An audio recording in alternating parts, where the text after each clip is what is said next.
So you're trying to find your way into the world of artificial intelligence, and you've probably heard about certifications.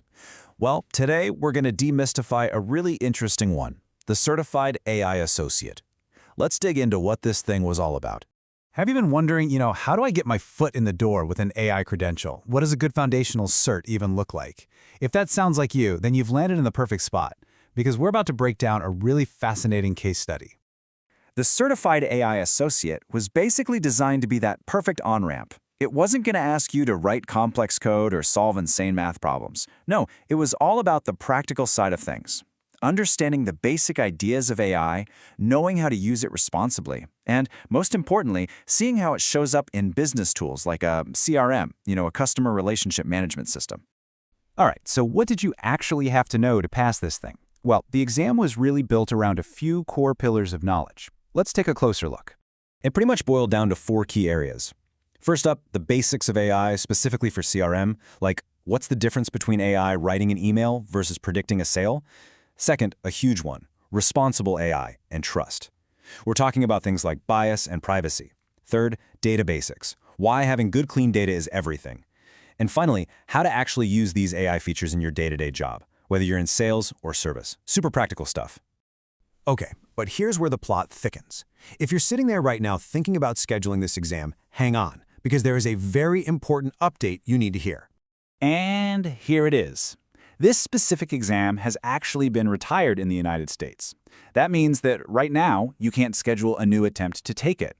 And just to be crystal clear, this isn't just a rumor. The official guidance puts a firm date on it. The key takeaway, and this is a direct quote from the source, is that you should treat this exam as retired and not available for new scheduling in the US.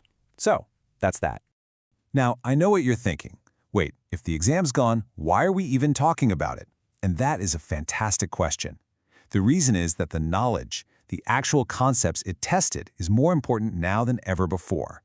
Understanding this stuff is absolutely critical for anyone working with AI today. To show you exactly what I mean, let's actually walk through a few sample questions from it. This will give you a real feel for the kind of practical, on-the-ground thinking that is so essential in the AI world. All right, first question up. And this one goes straight to the heart of the matter, data. I mean, data is the fuel for all AI, right? So what's a major benefit of having a data set that's diverse, balanced, and large? So our options are A, it helps with training time, B, it improves data privacy, or C, it boosts model accuracy. Just think about it for a second. What do all 3 of those qualities, diverse, balanced, and large, really help you achieve? And yep, the correct answer is C, model accuracy. It makes perfect sense when you break it down. A diverse dataset lets the model see all kinds of examples. A balanced one stops it from getting fixated on just one group. And a large dataset, well, that just gives it plenty of material to learn from. It's a perfect example of how data quality directly leads to better results. Okay, let's tackle the next one. This time, we're shifting from the how to the what. What are 3 really common ways you'd see AI being used inside a CRM system? Let's see what we've got. The options mix and match things like predictive scoring, forecasting, recommendations, even bots. Your job is to spot the classic CRM power trio. Is it A, B, or C? The answer here is B, predictive scoring, forecasting, and recommendations. This is such a great example of how AI delivers real business value. It helps sales teams figure out which leads to call first, it helps leaders predict future revenue, and it helps everyone suggest the perfect next step for a customer. It's not some abstract theory. It's about making smarter decisions right now. Okay, for our final sample question, let's talk about process. This is one of those what do you do first kinds of problems. A company is all excited to use AI.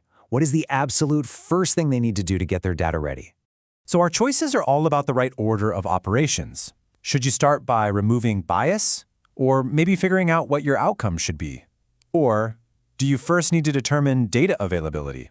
All of them sound important, but which one has to happen first? And the crucial answer is B. You have to figure out if you even have the right data to begin with. You can't clean your data or define what you want to achieve if you don't even know what data you have. The source says it best, data is the fuel for AI. You have to check if there's gas in the tank before you can plan the road trip. It's that fundamental. So, look, even though this specific certification is off the table, the need to master these concepts isn't going anywhere. If you want to build this kind of practical knowledge for whatever AI credential comes next, here's a great way you can prepare. One resource you can check out is certification-exam.com.